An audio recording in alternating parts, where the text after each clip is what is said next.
today I feel like the female version of David Letterman, whoever she may be, because it's like, and my next guest needs no introduction because you are Tomer Zuker, and everybody in our ecosystem knows who you are, either as your role of VP marketing at DID, or obviously for linkers.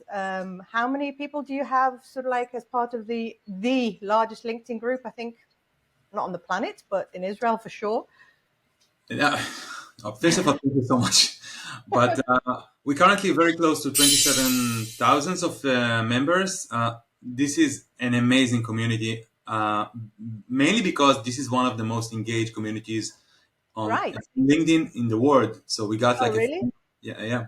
Anyway, but today we're going to be talking about something that's a little bit more controversial than communities, and that is the space of avatars that are entering our world. The whole Gen AI, we don't need to talk about that, but obviously avatars are a part, don't know if a big part, but a part and becoming a bigger part of the Gen AI movement. And there are people who are out there saying, thank God that the avatars are arriving. And there are some people that are like, oh my God, more crap content en route.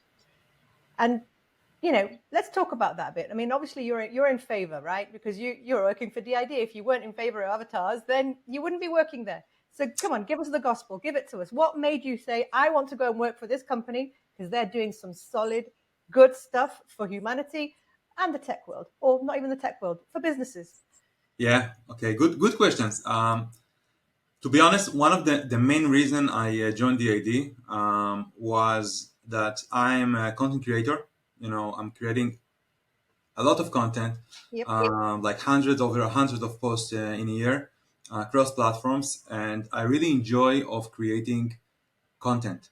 And DID, in its essence, helps content creators, organizations, enterprises, businesses, and this is not cliche, to unleash their creativity with avatars. Now, that was like the root of DID. We have evolved, and we will spend time about how avatars in 2024, 2025 look like, but in the essence is like a new format to share your stories, Right. to bring your imagination to life. And this is like fascinating because it almost like the evolution of video and Right. content creations, and it happening now. So we are in the middle of the storm, and it's fascinating to be in the front line of that, to be honest.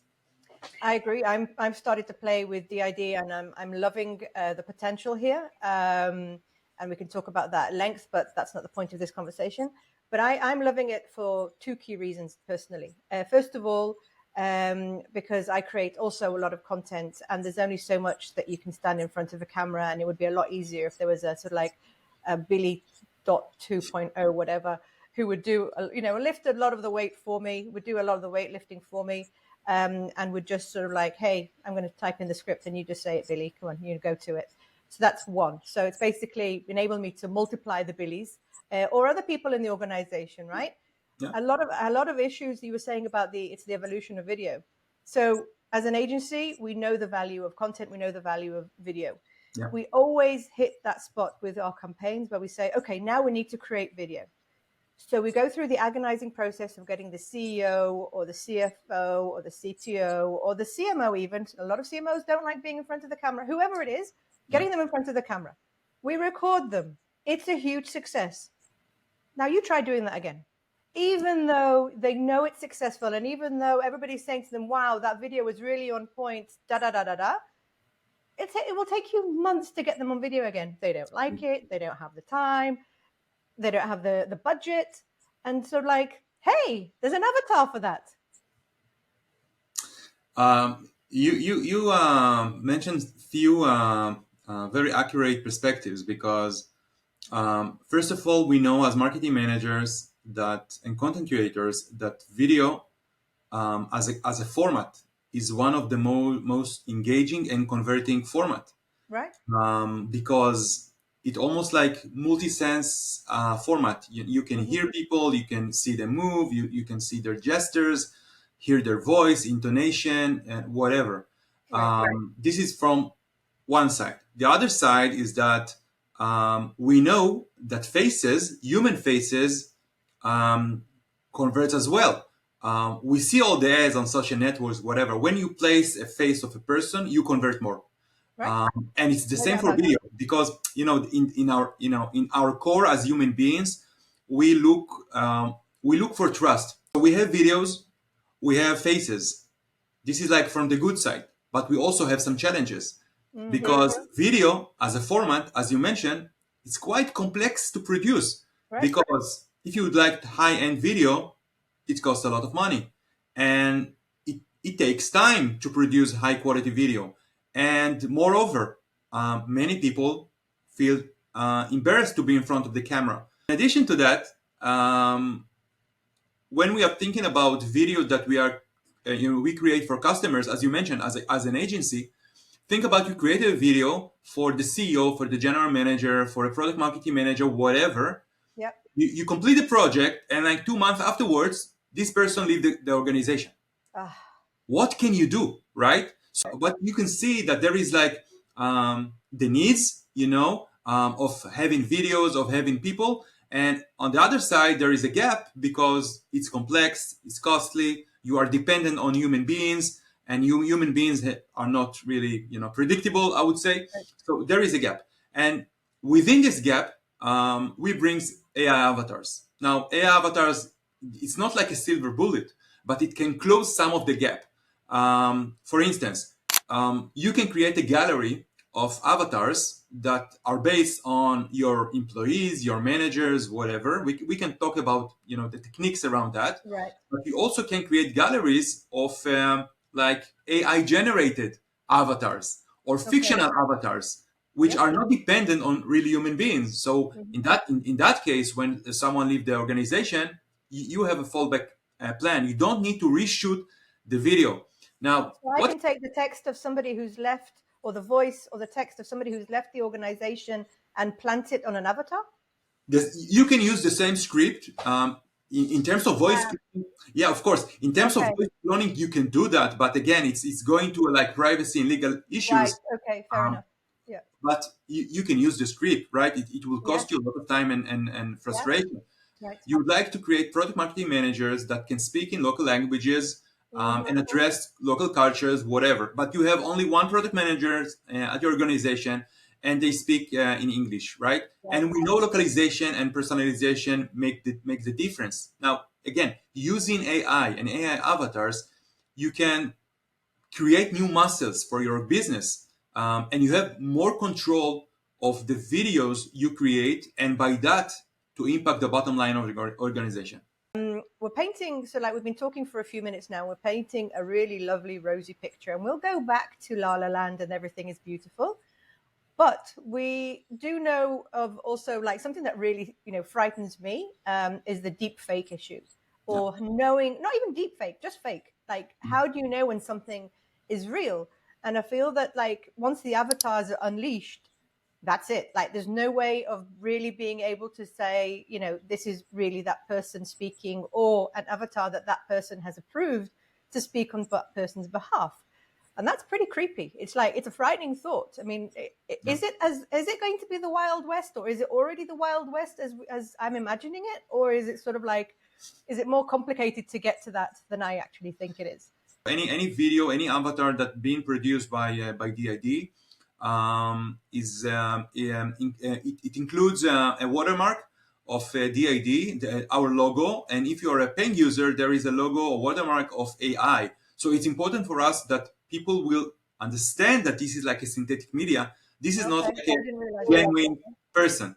If you are an enterprise customers, you have the ability to remove the logo, the watermark of DID and such. You can place your own logo, but you need to go through a legal process with DID that in terms of the user rights, etc. So this is one mechanism. Another one, if you would try to create a video or an avatar using an image of a famous person, let's say Donald Trump, right? Right, right. Um, you will be blocked. So we are not allowing people to produce videos of people that are recognized as like celebrities or famous How figures. do you know that though? Because what There are repositories of such images that are being refreshed all the time.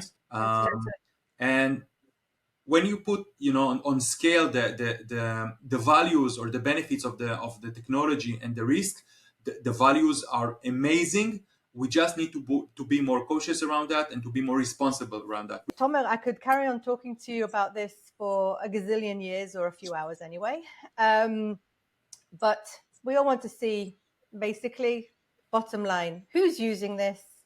Who are the early adopters of avatars? Give us the examples of, some, pioneering companies that are actually already using the avatars for their marketing, customer service, whatever. Yeah.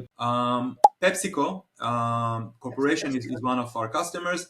On the latest Cannes Festival of Innovation, like 2 or 3 months ago, they have a brand named Gatorade. It's like a liquid for Energy drink. exactly. So they had this kind of exhibition, like a booth. And we helped them to create an agent. Her name, she has a name and personality. Her name is Anne. She was trained as a hydration consultant, and they like placed Anne on their exhibition, and people could interact with her and ask her for advice around nutrition and hydration, whatever, and understand they are going to place Anne on their physical point of sales and also on their digital point of sales, and the way to interact between their community, because sports and whatever have a strong relations and community. So this is a very innovative way to She was take on a your touch screen. She was on a touch yeah screen, so I would go yeah up to the touch screen and yeah. say, "Hey, Yeah, Anne, how you doing?" touch screen. You just can you can speak with her using Great. your own voice, but there was a touch screen. So this is one example. Another example coming from Pitango, one of the leading venture capitals here in Israel. Yeah. They wanted to refresh their monthly newsletter using avatar. So they created another avatar. Her name is Sam. And Sam was is still is like the one that make the storytelling around the newsletter. Okay. They choose versus Anne, which was like a photorealistic figure. Pitango choose a fictional figure. It's more light. It's more close to gamification and such. Right. And this figure, Sam, shared the news So with she the reads all of Pitango, the newsletter. Sam the reads all of the newsletter. highlights. Yeah, it's almost like complementary to the textual. Okay. You don't want to create this kind of fatigue, but it's like spark the newsletter and bring a new experience. And a few weeks ago, they took Sam the avatar and make it also as an interactive avatar, and they trained her on their ESG sustainability, and this part of their activation, and they embedded Sam on their ESG pages on the website, I'm so gonna check you that can out. converse with Sam and get some information about Pitango's operation around ESG. Very cool. And it's very cool. By the way, we got many requests from corporates that would like to create this kind of new experience in the internal communication between the CEO and the employees and partners. They are looking, and I think us as human beings are looking to be part of the conversation. Right. And using interactive avatars, you can do that without being dependent on the availability of the real human beings, because we don't have a lot of time. We talked about being responsible, and we talked about how we try to use our platform for doing good. And there is an amazing domain that we invest in, which called AI for Good. In those cases, we doing some campaigns around impact, like bringing back to the society and community, and we help people to use our platform in order to interact with the world. One of the we have many examples like that. I'll give you a few examples. One of the recent examples is helping people with ALS that cannot interact with their surrounding only by using this kind of this kind of virtual keyboard and synthetic voices, whatever, like eye movement tracking system. So there are some examples for people. We created avatars for them. In some cases, we also had like old recording of their voice, so we could clone their voice and using their videos or their still image, and we created avatars. So one of those amazing projects were introduced by the chairman of Lenovo, one of the biggest PC laptop manufacturers in the world, like a few weeks ago. And on stage they show a video of a person that has ALS, and it was super touchy because he said this is like the first time I can tell a story to my kid just before they go to sleep. So when you are thinking about all the risk of AI, and there are Yeah, some risks, yeah. but on the other side you just improve someone's life.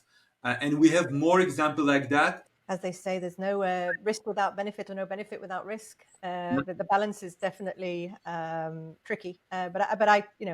We can't fight it. It's the way going forward. We need to live with it, accept the risks, mitigate them. Yeah. And it sounds like you're doing amazing work in order to do that. Tomer, something that's been troubling me the past discussion. How do I know it's really you on the other side and you didn't just make an avatar and that is Wow. who I'm speaking to right now? Wow. How do I know You, that? you'll never know, Billy. You'll never know. I'm looking for the stamp. I'm looking for the logo. It's like that doesn't appear. So I'm going to take the risk and say, I think it's you. And I I've think, had a, I think it's me. Yeah. it is? Okay, I cool. think yeah. I think it.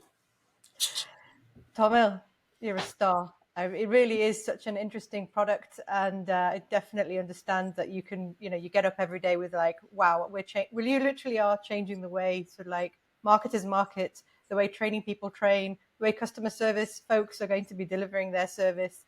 So very exciting. Thank you so much for joining me. Thank you so much Really for inviting me. appreciate it, and I will be seeing you around a lot around the block. Looking forward for your interactive avatar, Billy. Oh, yes. Oh, yes. We're going to do this. Billy 2.0. Thank you, Tomil. Thank Toda. you. Thank you. Todala. Thank you. Appreciate it.